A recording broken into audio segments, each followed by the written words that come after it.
Adults play an important role in helping children regulate their stress levels. Dr. Heidi Alls of Children's Hospital in Boston has constructed an experiment that demonstrates this concept. She has been looking at some of the most hypersensitive children, preemies.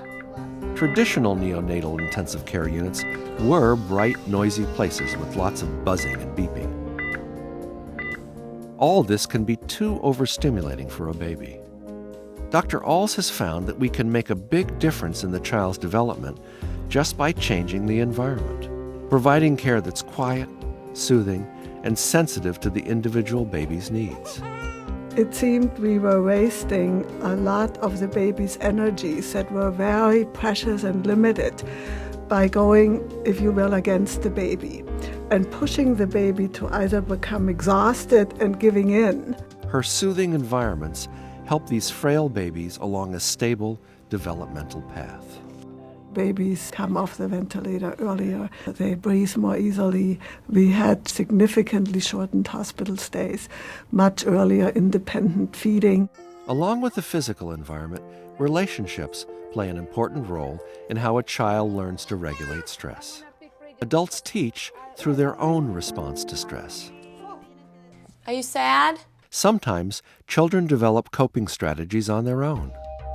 I just saw a 4-year-old who had great emotional flooding. So little associations would take him away in this emotional flood.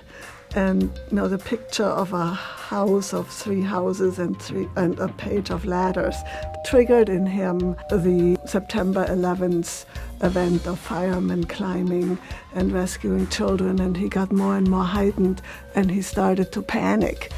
And I said, it's okay. The firemen were trained.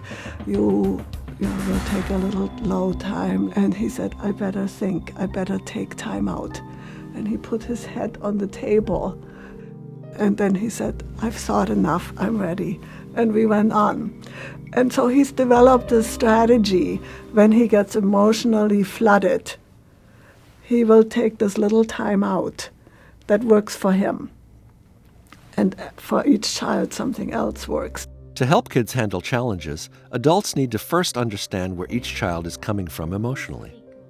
The only way to support the person is to identify where their strengths are. And from that perspective, address and articulate the vulnerability and therewith make it available to be integrated into the strengths.